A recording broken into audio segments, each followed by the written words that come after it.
A paz do Senhor Jesus, estamos iniciando mais um Instantes Finais, a sua aula de profecia e de escatologia bíblica no seu lar. E eu quero mais uma vez agradecer por sua audiência, a você que acompanha a programação da Rede Brasil, tanto pela TV como pela internet. Gostaria também de agradecer pelas mensagens que temos recebido diariamente através do WhatsApp do programa, que é o 994661010. Que Deus te abençoe, que as bênçãos de Deus continuem sendo derramadas sobre você, sobre a sua família. Seja muito bem-vindo aos Instantes Finais. E hoje nós estamos com mais um programa especial falando sobre o conflito no Oriente Médio, que já dura quase que 2 meses, né? Hoje contamos mais uma vez com a presença do professor Saulo Soares, ele que é teólogo, escritor, é professor do nosso seminário teológico, a STADEB, e é autor de 2 livros lançados pela Bereia, A Grande Tribulação, O Palco do Anticristo e É Jesus de Nazaré o Messias. Também estamos aí na expectativa da 3ª obra, Israel e a Igreja, ontem, hoje e amanhã. Professor Saulo Soares, que alegria tê-lo conosco aqui mais uma vez no programa. Obrigado, professor Givanildo. A alegria é sempre minha, ou sempre nossa, por fazer parte, pelo menos, em alguns programas desses Instantes Finais. Muito bem, nós temos recebido muitos elogios, professor, né? Na STADEB encontramos os alunos, também na igreja, no culto, quando estamos escalados pelo nosso pastor, e muitos irmãos estão acompanhando, a gente percebe, tanto pela visualização no YouTube como a audiência na TV, que graças a Deus, às quartas-feiras tem sido um programa assim, especial. É bem verdade que se dependesse de nós não estaríamos falando sobre esse conflito, né? Bom seria que essa guerra não estivesse ocorrendo, envolvendo a nação de Israel, mas aproveitando esse ensejo, né, nada melhor do que nós estudarmos as profecias bíblicas, né, estudarmos sobre esse conflito e analisarmos à luz da Bíblia Sagrada, à luz da Palavra de Deus. Por falar nisso, professor, nos últimos dias, né, houve uma trégua, um cessar-fogo, pelo menos temporário. Alguns civis que estavam reféns foram devolvidos às suas famílias e também alguns terroristas que Israel libertou. O senhor poderia já comentar algo sobre isso? Sim. Como falamos no outro programa, os terroristas, ou o grupo do Hamas, tinha tudo planejado. Eles sabem que Israel supervaloriza a pessoa humana, seus cidadãos. Então foi o que eles fizeram. Além de matarem e decapitarem várias crianças, eles sequestraram, fizeram reféns uma multidão de pessoas, sabendo que Israel faria tudo para resgatar estas pessoas. Daí, isso estava tudo planejado. E eles acertaram. Quando eles pediram uma trégua, porque quem pediu foi eles, uma trégua para libertar os reféns e trocar por prisioneiros palestinos que Israel os mantinha presos. Então Israel aceitou. E, se não me falha a memória, foram libertados 50 israelitas e 150 palestinos. Israel está tentando reaver mais pessoas, fazer mais trocas. Acredito que isso vai levar ainda alguns dias para ser resolvido. Enquanto isso, tanto Israel como os palestinos vão ganhando tempo para se organizarem nas pelejas. Quem ganhou com isso, professor Givanildo?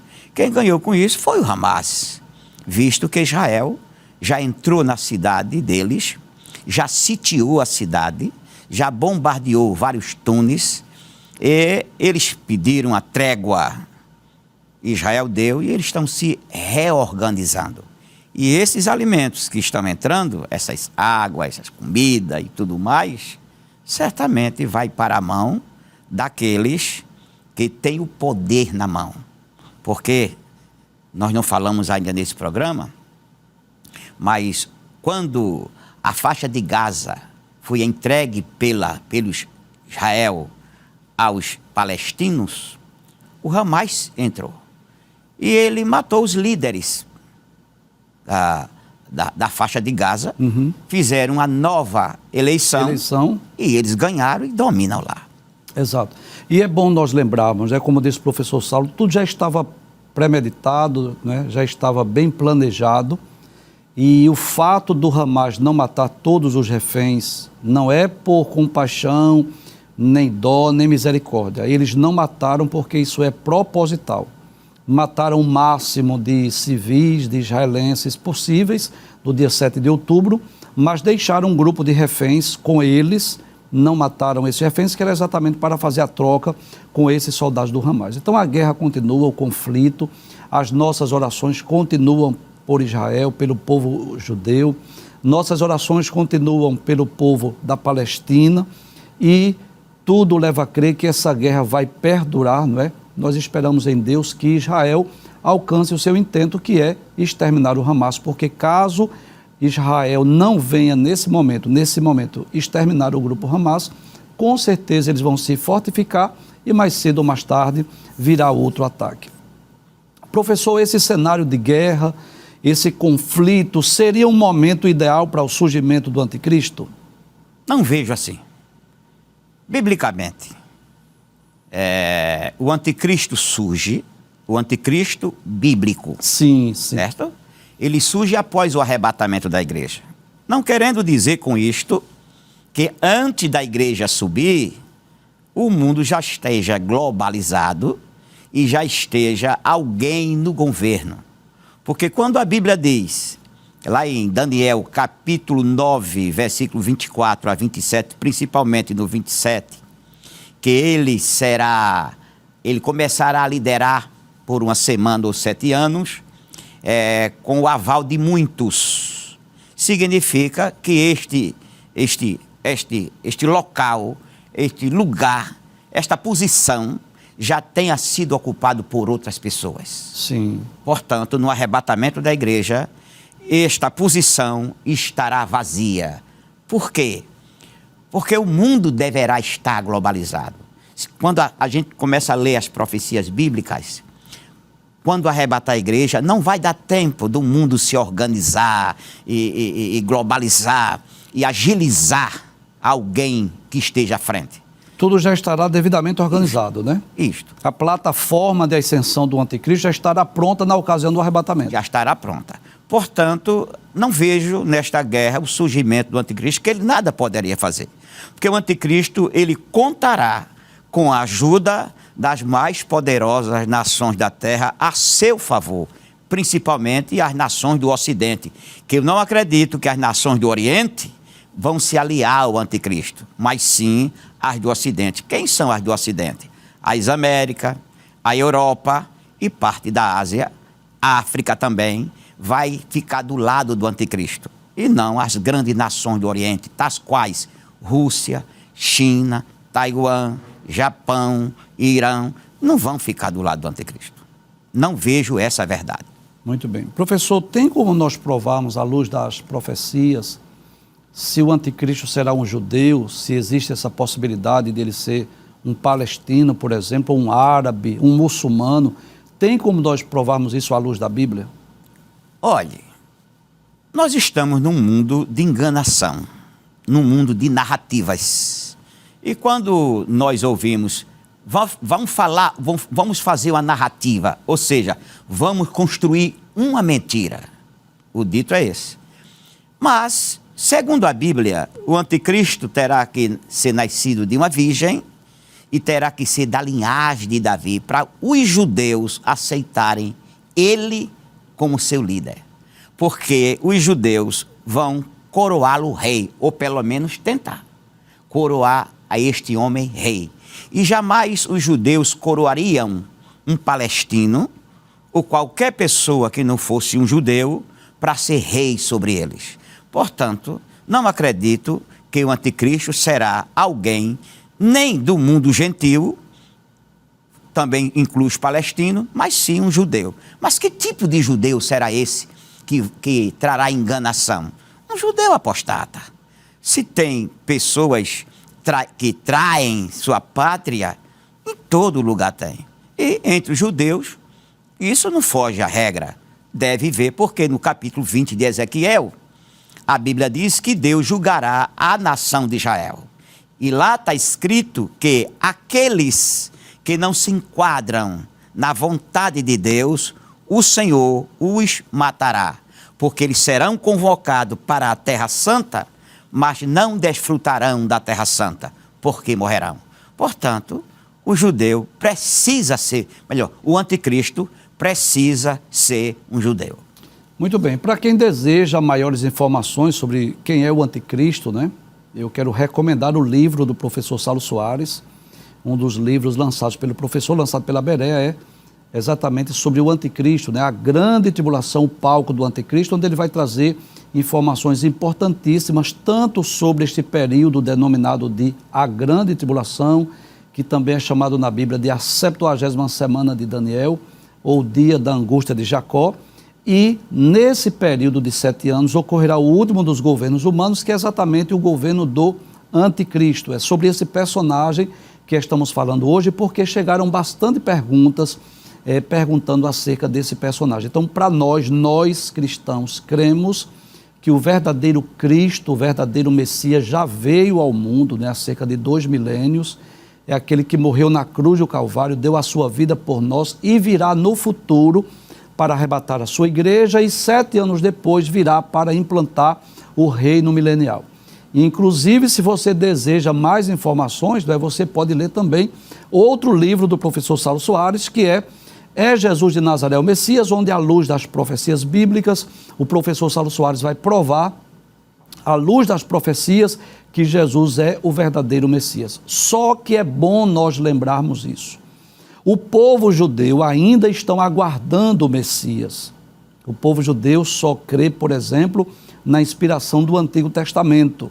A Bíblia judaica possui 24 livros, que são os mesmos 39 nossos, só que estão organizados de forma diferente. Por exemplo, os livros de Reis é um só, os livros das Crônicas é um livro só, né? Os 2 livros de Samuel é um livro só, e os 24 livros dos profetas menores também é um livro só. Por isso são 24, mas que são os mesmos 39 nossos. E o que acontece? Eles ainda estão aguardando o verdadeiro Messias. Eles creem no Jesus histórico, que Jesus realmente existiu, mas não creem que Jesus é o Messias enviado por Deus. Por isso eles estão na expectativa dessa vinda do Messias. E este anticristo, na verdade, será um homem comum, nascido de mulher. Agora, um homem com uma capacidade extraordinária, ninguém tem dúvida disso, que haverá sim, de forma humana, né? Assim, um homem muito capaz, capacitado para governar o mundo, um grande administrador, ninguém tem dúvida disso. Agora, que ele agirá no mundo segundo a eficácia de Satanás. Então ele vai enganar o mundo e vai enganar inclusive os judeus, se passando pelo próprio Cristo. E Jesus deixou isso bem claro no seu sermão profético, que está em Mateus capítulo 24, Marcos capítulo 13, Lucas capítulo 21, falando acerca deste personagem que surgirá no cenário futuro e irá governar o mundo. Professor Saulo Soares, se o senhor quiser acrescentar alguma informação? Sim, o professor Givanildo entrou num assunto aí maravilhoso, que Israel espera um outro Messias. Mas por que Israel espera um outro Messias? Os sinais que Jesus fez não está implícito lá nas Escrituras Sagradas. João Batista, quando viu Jesus lá em 1:29 de João, apontou para Jesus e disse: eis o Cordeiro de Deus que tira o pecado do mundo. E quando Jesus foi batizado, o próprio João testifica dizendo que viu o Espírito Santo sobre Jesus em forma corpórea de uma pomba. E a voz do Pai bradou no céu, dizendo: este é o meu Filho amado, em quem me alegro, em quem me comprazo. João tinha certeza que aquele homem era o descendente de Davi. Quando João foi preso, os discípulos de João passaram agora a caminhar com Jesus. Ficaram boquiabertos. Por quê? Porque aquele Messias que Israel esperava, poderoso, guerreiro, montado no cavalo branco, destruidor de legiões de soldados, estava andando com publicanos, estava conversando com prostitutas, estava abraçando os gentios. Ele não fazia acepção de pessoa. Então João recebeu a notícia dessa situação e João ficou confuso. Mas por que João ficou confuso? É que João e muitos outros da época de João, foi ensinado que, conforme o capítulo 53 de Isaías, quando diz que o Messias será morto, os teólogos de Israel, os rabinos, eles não sabiam o que dizer. Então, eles criaram um mito dizendo que haveria 2 Messias. Um Messias da descendência de Davi e um Messias da descendência de José do Egito, pela linhagem de Efraim. Portanto, para eles, o Messias da linhagem de Davi era o guerreiro que viria. E o Messias da linhagem de José do Egito, através de Efraim, era um Messias sofredor que morreria. E quando João ficou sabendo que Jesus estava se comportando como alguém que não era um judeu, ele mandou perguntar a Jesus: és tu aquele que haveria de vir ou esperamos outro? Parafraseando, tu és o Messias da descendência de Davi ou o Messias da descendência de José do Egito? Jesus não lhe respondeu. Jesus fez um monte de milagres e mandou dizer a João: diga a João o que você ouviu e viu. O que é que Jesus queria dizer com isso? Jesus queria dizer com isso que as credenciais do Messias, filho de Davi, eram os milagres, conforme o profeta Isaías, capítulo 35, versículo 1 a 4, que quando a excelência do Carmelo viesse, cego passaria a ver, coxo passaria a saltar de alegria, presos seriam soltos. Daí João entendeu que aquele homem que andava com os publicanos, que abraçava os pecadores, prometia-lhes vitória e fazia milagres, era o Messias da descendência de Davi. E tem mais, professor Givanildo. Num programa americano chamado John Ankerberg Show, Walter Kaiser Jr. estava em debate com o segundo maior rabino. Maior, eu quero dizer, em conhecimento. Ele tinha pelo menos 16 graduações, esse rabino. E Walter Kaiser começou a falar sobre Jesus. Em dado momento, o rabino disse para Walter Kaiser: este Jesus que vocês falam se identifica muito com o Jesus do capítulo 53 de Isaías. E nós cremos nisso. O rabino falou para Walter Kaiser. Aí Walter Kaiser perguntou ao rabino: então, o senhor crê que Jesus é o Messias de Israel? Ele disse: não. Eu creio que Jesus é o Messias dos gentios. O Messias de Israel ainda virá sobre as nuvens do céu. Então eles estão ainda aguardando o Messias, né? Enquanto nós cremos que o Messias já veio e voltará para arrebatar a sua igreja e voltará na sua segunda fase da sua segunda vinda para reinar sobre o mundo inteiro. Professor Saulo Soares, uma das perguntas mais comuns acerca da pessoa do anticristo é sobre aquele cavaleiro montado no cavalo branco do capítulo 6 do Apocalipse. O senhor sabe disso muito bem, que no livro do Apocalipse existem 2 cavaleiros montados em cavalos brancos. Um aparece logo no capítulo 6 e o outro no capítulo de número 19. Vamos iniciar falando sobre este cavaleiro do capítulo de número 6, onde alguns teólogos defendem que seja o próprio Cristo e outros defendem que seja o anticristo. Quem é esse personagem do capítulo 6 do Apocalipse montado em um cavalo branco?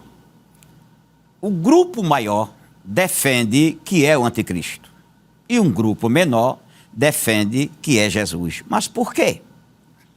Os que defendem que é Jesus apelam para a cor do cavalo, somente isso. E os que defendem que é o anticristo apelam para o quadro inteiro. O contexto, o contexto do capítulo 6. Porque ele virá montado no cavalo branco, que é a falsa paz. O senhor é professor da área, sabe que a escatologia ensina que a 70ª semana de Daniel, ou dia da angústia de Jacó, ou a grande tribulação, ou a época do terror, será de 7 anos. Isso. Mas não será 7 anos de guerra, não.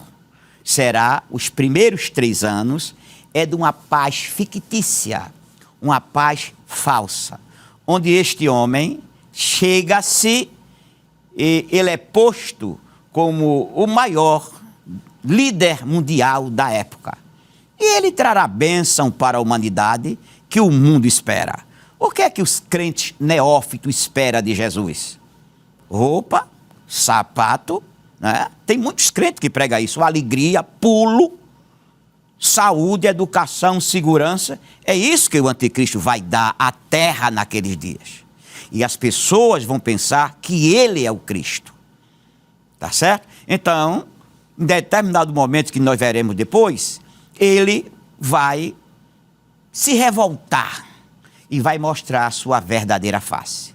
Então, quando completar 3 anos e meio certinho que ele está no poder, ele vira um ditador e começa a grande perseguição, a grande carnificina, onde, segundo a Bíblia, 1/3 da população da terra, ou melhor, 2/3 da população da terra vai perecer.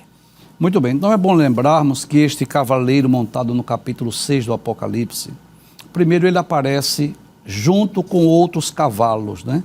Então aparece o cavalo vermelho representando a guerra, o cavalo preto representando a fome, o cavalo amarelo representando a morte, ou seja, há uma cavalaria aí, e aqueles que vêm depois do cavalo branco representam guerra, fome e morte. Logo, daí já dá para perceber que esse cavaleiro não é Cristo. Na verdade, esse cavaleiro é o anticristo, que vai trazer um pacto de paz no início do seu governo. Tudo leva a crer que ele vai conseguir uma aliança, um pacto de paz com as 3 religiões monoteístas. Todos nós sabemos disso, que muitas guerras e muitos conflitos ocorrem por questões religiosas, como, por exemplo, o jihad, a Guerra Santa. Então, há muitas guerras e conflitos que ocorrem no mundo por questões religiosas. Se este homem surgir no cenário mundial e trouxer um pacto de paz entre judeus, cristãos e muçulmanos, se esse homem conseguir com que haja uma autorização para que haja a reconstrução do templo em Jerusalém, então ele será identificado como o anticristo, como Cristo, como o próprio Salvador do mundo. Porém, não é o Cristo, é o anticristo que vem enganar as pessoas. Outro detalhe importante é que ele aparece, não aparece nem o nome dele, não aparece as suas virtudes, nem as suas qualidades. Diferente do cavaleiro montado no cavalo branco do capítulo 19, que ele é chamado Rei dos Reis, Senhor dos Senhores, que julga e peleja com justiça. Esse cavaleiro do capítulo 6, ele é anônimo. Outro detalhe, ele tem um arco em sua mão. Significa dizer que ele tem, apesar de estar montado em um cavalo branco, mas ele tem um instrumento de guerra nas suas mãos, né? Um arco que representa a guerra, não é isso, professor? E saiu vencendo e para vencer. Por que saiu vencendo? Porque ele já entra no cenário mundial como um vencedor.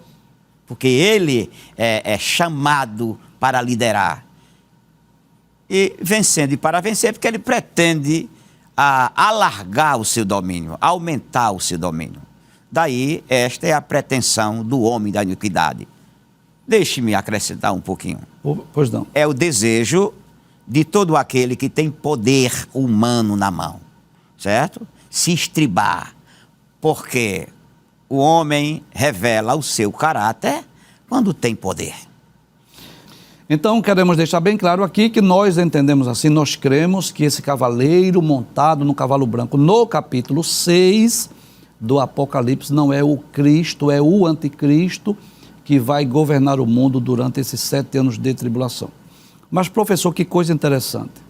Este mesmo personagem e também o seu governo é apresentado como uma besta no capítulo 13. Eu gostaria que o senhor comentasse um pouco sobre esses 10 primeiros versículos do capítulo 13 do Apocalipse, onde acredito que fala tanto sobre o governo do anticristo, como também sobre a pessoa do anticristo. O senhor poderia esclarecer para nós, por favor? Sim. Esse capítulo 13 do Apocalipse, ele tem sua origem no capítulo 7 de Daniel, quando Daniel tem as visões dos animais. Lá pelo capítulo 7, versículo 13, Daniel tem a visão do 4º animal, que neste animal tem 10 chifres, tá certo? E ele diz mais adiante que os outros animais, ou seja, a águia, o urso, o leopardo e o próprio animal é desfeito, ele vira pó. Por que ele vira pó? Lá no capítulo 13, versículo 1, quando a gente começa a ler sobre a besta que emerge do mar, a gente vê o relacionamento desta besta, no capítulo 13, versículo 1, com os 4 animais. Ou seja, quem é a besta de 13 e 1 de Apocalipse?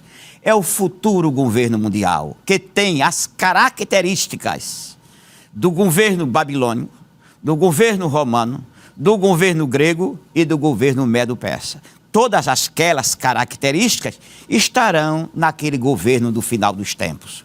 E ele terá a essência de Satanás. E o seu dirigente será o anticristo. Por incrível que pareça, neste capítulo 13, se fala mais neste governo, que é a besta que emerge do mar, e a besta que emerge da terra. A besta que emerge do mar, segundo se entende, saiu de dentre os homens. É o governo do final dos tempos. Repetindo, Satanás está por trás, ou na essência do governo. Se nós recuarmos um pouquinho no capítulo 12, a gente vai ver que também tem um dragão, que o dragão do capítulo 7 de Daniel, o dragão do capítulo 12 de Apocalipse, e a besta, o dragão do capítulo 13 de Apocalipse, sempre fala de governo. No capítulo 12, ele tem 7 cabeças e 10 chifres. Quando a gente olha, pode observar e ler que as coroas estão nas cabeças, nas 7 cabeças do dragão. Porque está falando de governos de uma teocracia e não de ditadura. Porque cabeça na Bíblia sempre fala de liderança, sempre fala de governo. E chifre fala de poder, homens com autoridade e poder. Daí no capítulo 13, quando a gente lê, as coroas não estão mais na cabeça, estão nos chifres, porque é uma ditadura. São 10 homens que estão aliados ao anticristo. E estes personagens estarão à disposição, aliados ao anticristo, conforme Daniel, capítulo 11, versículo 39, 40 e 41. No versículo 38 e 39, Daniel dizendo que este ser fará um conluio com 10 reis. E ele prometerá a estes reis domínios, terras. E o Deus deste homem, que é o anticristo, é o Deus da guerra. No Apocalipse, a gente vê que há 10 reis. E quem são os reis? São homens que governam nações. Parafraseando, o que é que acontecerá no final dos tempos? O anticristo, para firmar a sua ditadura, ele oferecerá a 10 governantes mundiais, dizendo para ele: olha, você foi eleito presidente? Fui. Você vai ficar aí, o governo é seu, não precisa mais sair, se você estiver do meu lado. Então, nos parece que 10 governantes mundiais se tornarão ditadores que formarão a couraça ou o cinturão de poder do anticristo. Ele e 10 governantes mundiais ou 10 ditaduras, que são os 10 reis, conforme a Bíblia fala. Para facilitar para os nossos queridos telespectadores, eu vou pedir para a produção colocar essa imagem aí, onde aparece essa estátua do sonho de Nabucodonosor e também esses 4 animais simbólicos. Deixa eu explicar. No capítulo 2 de Daniel, o rei Nabucodonosor foi dormir pensando no futuro do reino. E ele teve um sonho de uma grande estátua, né? Só que no dia seguinte ele fugiu o sonho, ele esqueceu, chamou os sábios, os magos, os astrólogos. Ninguém pôde lembrar ao rei o sonho e dar a interpretação. Ele queria as duas coisas, que dissesse o que ele sonhou e dissesse o significado. E nenhum deles conseguiram, apesar de Nabucodonosor oferecer presentes ou até ameaçar de morte. E o que acontece? Quando ele ameaçou matar os sábios de Babilônia e Daniel soube, Daniel foi orar com seus amigos, Sadraque, Mesaque e Abednego, e Deus deu a revelação e a interpretação. Essa é uma das profecias mais maravilhosas da Bíblia. E aí Daniel, no dia seguinte, foi até o rei Nabucodonosor, disse para ele que ele foi dormir pensando no futuro do seu reino e que teve um sonho de uma grande estátua, cuja cabeça era de ouro, o peito e os braços de prata, o ventre e as coxas de cobre, as pernas de ferro e os pés de ferro misturado com barro. Daniel diz ainda: tu estavas vendo isso quando uma pedra foi lançada sem o auxílio de mãos, feriu a estátua nos pés e esmiuçou tudo. O ferro, o barro, a prata, o ouro, que se espalhou-se como uma pragana na eira, e esta pedra que feriu a estátua nos pés encheu todo o mundo. Bem, Daniel não disse quais eram esses reinos, mas disse ao rei Nabucodonosor: tu és a cabeça de ouro, e depois de ti virá outro reino, outro reino, outro reino e outro reino. E nos dias desse reino, o Senhor estabelecerá um reino que jamais será destruído. Só explicando. Hoje é mais fácil explicar esse sonho, porque depois de Babilônia, representado na estátua pela cabeça de ouro, depois de Babilônia veio o Império Medo-Persa, representado pelos 2 braços de prata. Depois veio o Império Grego, representado pelo ventre e as coxas de cobre. Depois veio o Império Romano, representado pelas pernas de ferro. E o que falta surgir? O governo do Anticristo, representado neste sonho, exatamente pelos pés da estátua de barro e de ouro. Algo interessante. Esta pedra que foi lançada sem o auxílio de mãos do sonho, representa a vinda de Cristo, que virá exatamente no governo do Anticristo, irá destruir todos os governos humanos e Cristo irá implantar o seu reino milenial. Este é o sentido de esta pedra encher todo o mundo. Mas olha que coisa interessante. No capítulo 7, quem sonha é Daniel. E Daniel sonha com 4 animais. Isso está no capítulo 7 de Daniel. Ele sonha com um leão com asas de águia, que representa a Babilônia, um urso com 3 costelas entre os dentes, que representa o Império Medo-Persa, um leopardo com 4 cabeças e 4 asas, que representa o Império Grego, e um animal terrível, espantoso e muito forte, que representa Roma. Detalhes: os 10 chifres desse animal, terrível, espantoso e muito forte, têm a mesma equivalência dos 10 dedos da estátua do sonho de Nabucodonosor. E é daí que surge o anticristo. Por isso que o professor Saulo fez menção ao capítulo 13, versículo 2 do Apocalipse, onde João diz que a besta que ele viu era semelhante ao leopardo. O leopardo representa o Império Grego. Diz que os seus pés como de urso, que representa o Império Medo-Persa, a sua boca como de leão, que representa o Império Babilônico, né? E o dragão deu-se-lhe o seu poder, seu trono e grande poderio. Então nós podemos dizer, professor, que esse governo do anticristo terá características semelhantes aos grandes impérios mundiais do passado. Sim. Não é isso? Sim, senhor. E o senhor fez alusão aqui, muito interessante, repetindo que aqueles 4 impérios que foram destruídos, e como diz lá em Daniel, ele foi espalhado pelo vento. Isso. E ainda está sendo espalhado. E no futuro eles vão se organizar. E será o império mais feroz, mais poderoso que já existiu até hoje. Nunca um império será tão poderoso quanto o império do anticristo. Mas tem uma coisa: tudo isto está na permissão divina. Até porque, professor, hoje com essa globalização, com esse poderio bélico que o mundo tem, então o anticristo vai dispor aí de grande poderio bélico, né, político, econômico, né? Eu costumo dizer que o anticristo será sem dúvida um homem muito ambicioso, como foram os Césares no passado, como foi o próprio Nabucodonosor, como foi Alexandre. Olha que coisa interessante. Desde os tempos antigos que pessoas desejaram dominar o mundo. E claro, nos tempos bíblicos isso era muito mais difícil, né?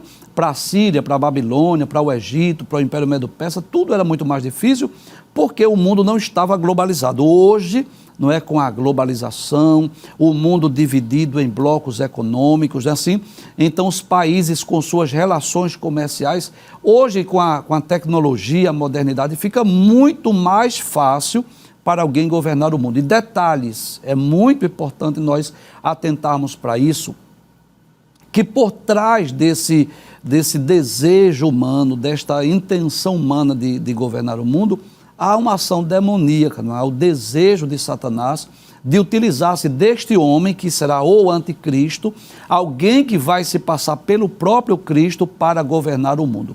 E é muito interessante isso, que será exatamente nos dias desse governo que Deus irá estabelecer um governo que jamais será destruído. Isso tanto está muito claro no capítulo 2 de Daniel, como no capítulo de número 7. Depois desses governos, vem exatamente o reino milenial de Cristo. Sim, senhor.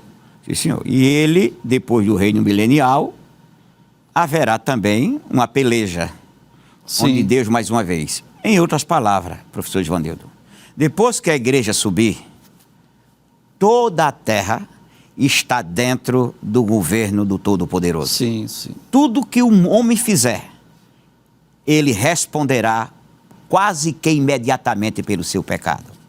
Então, tudo vai acontecer após o arrebatamento da igreja. Mas por quê? Quem impede a manifestação do mal com M maiúsculo? O mal.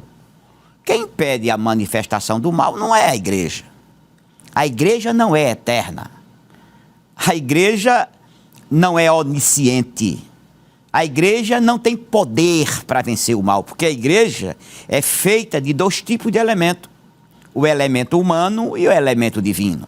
Tá? Quem pode ou resiste ao mal é o Espírito Santo. Não é assim, professor? Isso. Porque ele é que é eterno. Para vencer o mal que não é eterno, tem que ser alguém que foi antes e é antes dele. Sim. Para poder vencê-lo. Tem que ser alguém que o domine. Tem que ser alguém que o impeça. Portanto, quando a igreja partir, o Espírito Santo que veio para a igreja para torná-la a noiva de Cristo, certo? Levar a igreja, o Espírito Santo que está na igreja, que impede o mal, aí ele vai embora e o mal se manifesta com a permissão de Deus. Porque lá em Jeremias tem um versículo que diz assim, Deus falando, melhor, Zacarias, Deus falando pelo profeta Zacarias diz assim: eu mandei o meu pastor e vocês o mataram. Eis que enviarei o pastor devorador, que é o anticristo. O anticristo. E eles comerá até as vossas unhas. Portanto, tudo está no domínio de Deus. Deus tem todas as coisas sob controle. Observe, eu posso governar minha vida. Eu mando em mim, eu tenho livre-arbítrio, sou voluntário de mim mesmo. O meu destino, quem faz sou eu, crendo ou não. Agora, o destino da humanidade já está escrito. O destino da humanidade já está pronto. E a Bíblia, que é a revelação divina, por inspiração, nos diz que Deus já escreveu o último capítulo da história humana. Verdade. Portanto, nada foge do controle de Deus. Então, o que nós cremos é que os conflitos, as guerras, os rumores de guerras, essa é a tendência natural, eles vão continuar existindo. Foi Jesus quem disse, né, que haveriam guerras, rumores de guerras, nação contra nação, reino contra reino, assim. Então, muitas guerras ocorrerão ainda no mundo antes da vinda de Cristo. Depois do arrebatamento da igreja, surgirá este homem, esse líder mundial, conhecido nas profecias bíblicas como homem do pecado, o filho da perdição, que nós o chamamos profeticamente de o anticristo. Ele irá trazer uma falsa paz no início do seu reinado, mas que na segunda metade do seu governo também ocorrerão outras guerras. Na verdade, o mundo só viverá em paz, só estará livres de guerra no período do reino milenial e também no estado eterno e perfeito. Nós vamos a um breve intervalo e voltaremos dentro de instantes, respondendo algumas perguntas e lendo algumas mensagens que foram enviadas para nós. Até já.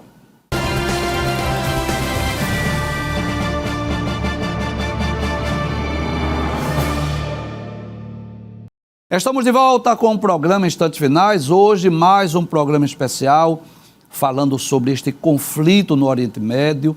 Nós estivemos no primeiro bloco falando de forma mais específica sobre a pessoa do anticristo, sobre o governo do anticristo, porque tem chegado muitas perguntas para nós. E, nesse momento, nós daremos continuidade, vamos estar respondendo a algumas perguntas que foram enviadas pelos nossos telespectadores e também estaremos lendo algumas mensagens. Vamos à primeira pergunta. Cleidson Carlos, lá de São Paulo, que bênção. Recebemos uma mensagem, uma pergunta lá dos nossos irmãos de São Paulo, enviamos saudações aos nossos queridos internautas. Ele diz assim: a paz do Senhor, professor, gostaria de tirar uma dúvida. É verdade que Jesus volta em Jerusalém? Certamente ele está se referindo à volta de Jesus em glória, não é assim? Sim. A volta de Jesus em glória, ele vai descer no Monte das Oliveiras. Isso. Atos capítulo 1, versículo 10 e 11 e 12, Jesus, quando foi assunto aos céus, ou ascendeu aos céus, 2 anjos disseram aos seus discípulos, varões galileus: por que estás a olhar para cima? Este Jesus que viste subir, da mesma maneira há de descer. Capítulo 19 de Apocalipse, diz que ele vem sobre as nuvens do céu. 19 e 11, segue-se, começa assim: eu vi o céu aberto e eis um cavalo branco, e o que estava sobre ele é fiel e verdadeiro. Ele tem as suas vestes salpicadas de sangue. Por que salpicada de sangue? Porque a peleja não terminou. Aquela peleja do Calvário ainda não terminou.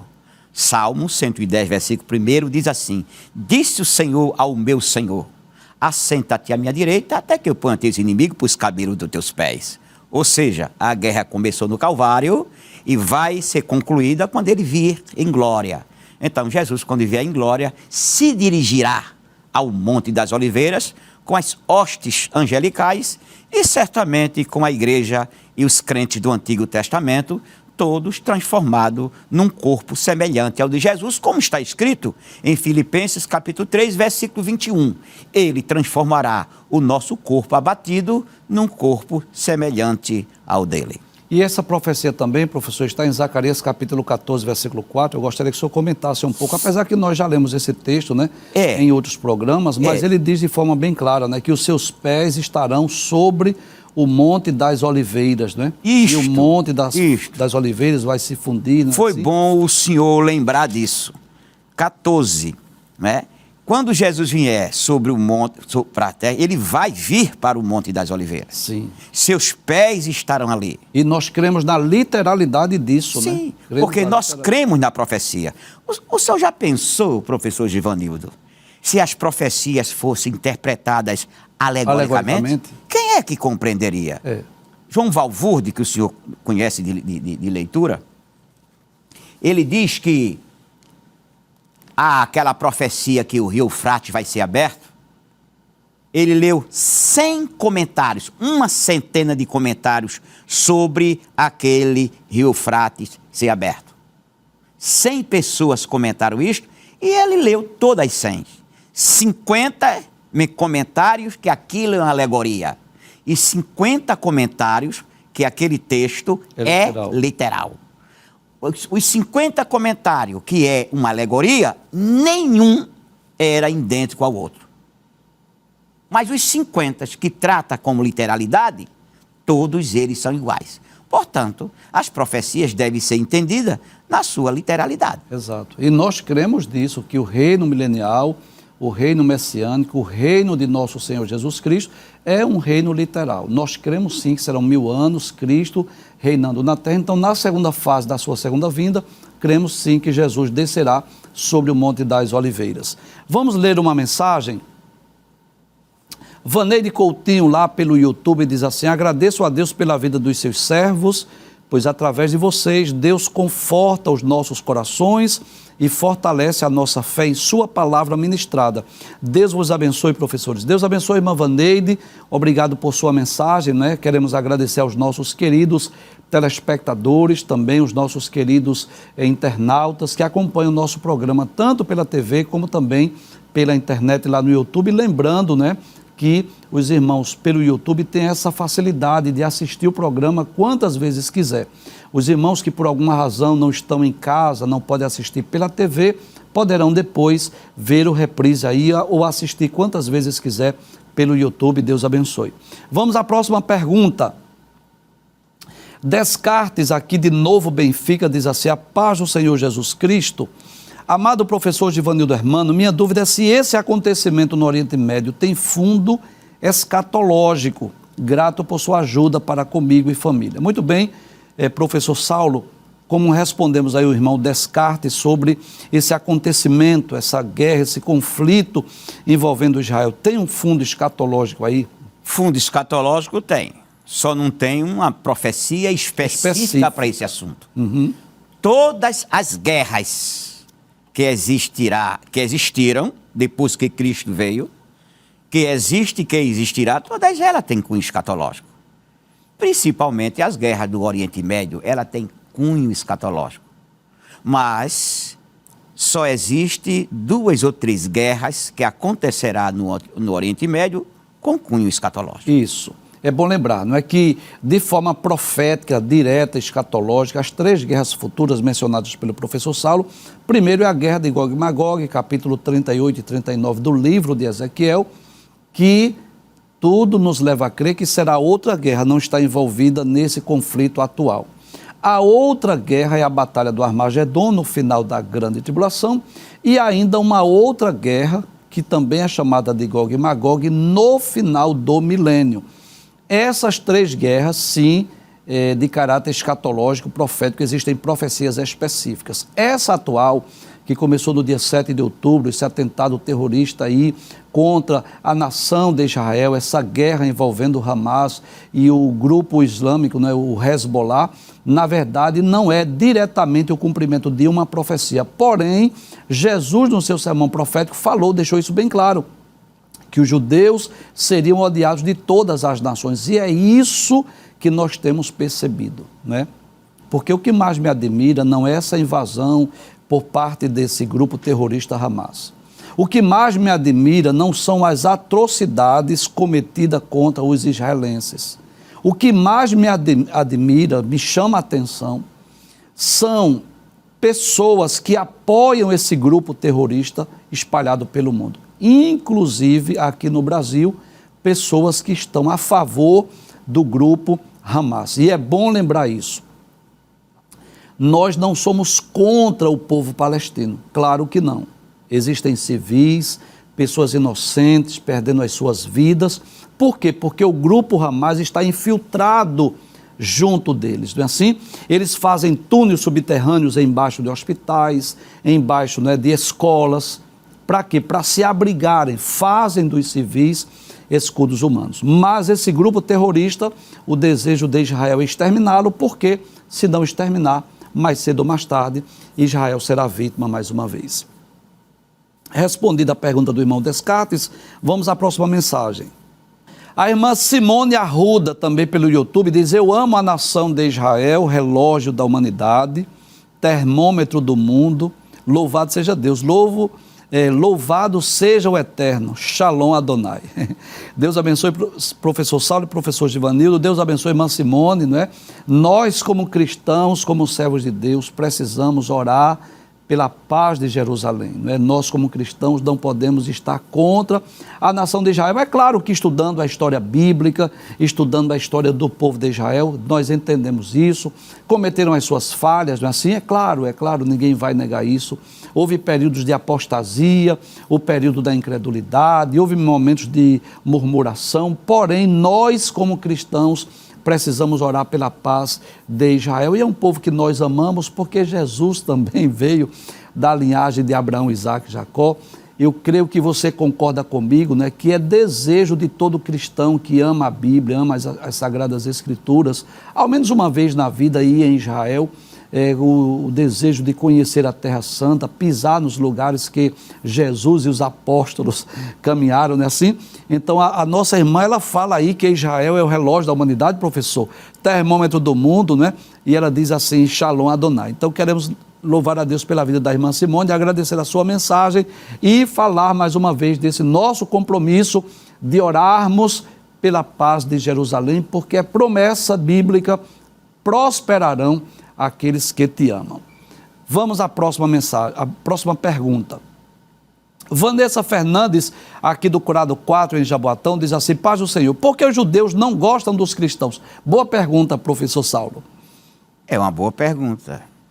Olha, a gente poderia citar parábolas, mas vamos ficar só nessa. Os judeus jamais aceitariam Jesus como Deus. Porque para os judeus só existe Jeová e acabou. Então, no Novo Testamento, a Bíblia relata Jesus como Deus. Para muitos judeus, Jesus é um feiticeiro. Jesus é alguém que fez milagre através de Belzebu. Portanto, é um dos pontos que ele não gosta dos cristãos. O outro ponto que eu acho muito interessante é ainda a batalha de 133 a 135, onde Bar Coquiba morre em Betá, que ele perdeu a batalha contra os romanos, quando Akiva disse que Bar Coquiba era o Messias da descendência de Davi. E deixa-me dizer uma coisa a você, na verdade Bar Coquiba era descendente de Davi e era um príncipe. Daí José ben Akiva disse que ele era o Messias de Israel. Havia dezenas de milhares de crentes em Cristo, crendo que Jesus era o Messias, nas legiões dos soldados judeus comandadas por Bar Coquiba. Aí estes soldados desertaram do exército de Bar Coquiba. Foi o que Bar Coquiba fez? Mandou os outros soldados matarem os judeus cristãos. E, como seu exército ficou menor, os romanos destruíram o exército de Bar Coquiba. Mataram 580 mil soldados judeus. Destruíram 50 cidades. E destruíram 960 povoados, vilas e aldeias. Desde aquela época, os judeus passaram a odiar o cristianismo. Eles preferem que seu filho seja tudo menos um cristão. E é bom nós lembrarmos, né, a nossa irmã Vanessa, que isso ocorre também por incredulidade. Não é o caso de Saulo de Tarso, que era inimigo dos cristãos, que perseguia os cristãos, que pediu cartas aos principais da sinagoga para levar preso a Jerusalém, quer homens, quer mulheres. E por que Saulo fez isso? Porque não acreditou que Jesus havia ressuscitado, não acreditava que Jesus era o Cristo, o Messias, e ele só veio a entender isso quando, no caminho de Damasco, teve um encontro com o Senhor Jesus. Então, os judeus, na verdade, eles se sentem assim um povo muito privilegiado, e em certo aspecto são, porque primeiro as palavras de Deus lhe foram confiadas, são palavras de Paulo.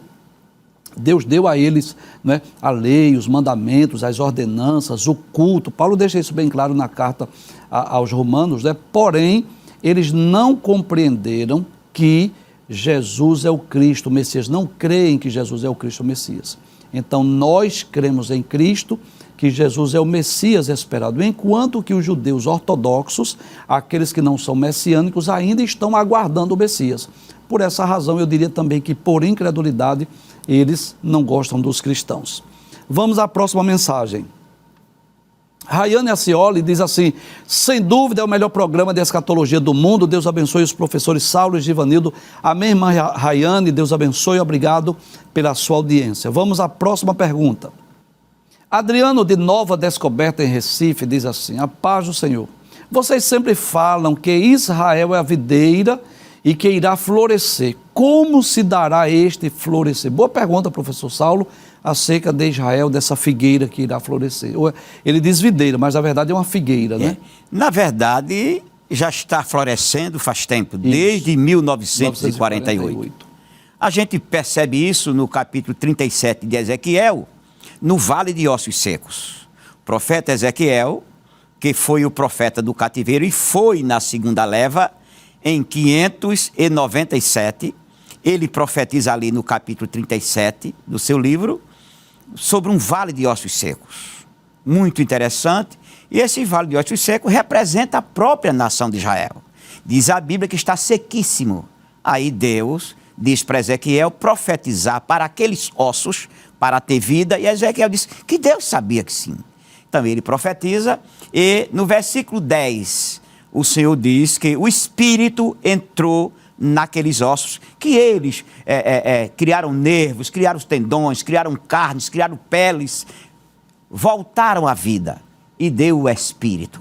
No versículo 14, e também deu o Espírito com E maiúsculo. Então, dois tipos de Espírito. No versículo 10, o Espírito com E minúsculo. Versículo 14, Espírito com E maiúsculo. Então, no capítulo 10, a vida política. Israel reviveu, o Vale de Ossos Secos reviveu, politicamente, o espírito político de uma nação está Israel. Mas ainda falta o Espírito com E maiúsculo. Quando Jesus vier em glória, Zacarias 12:10 diz que ele dará a Israel, ou aos habitantes de Jerusalém, o Espírito de graça e de súplica. Espírito com E maiúsculo, o Espírito Santo. Aí será uma nação já florescida.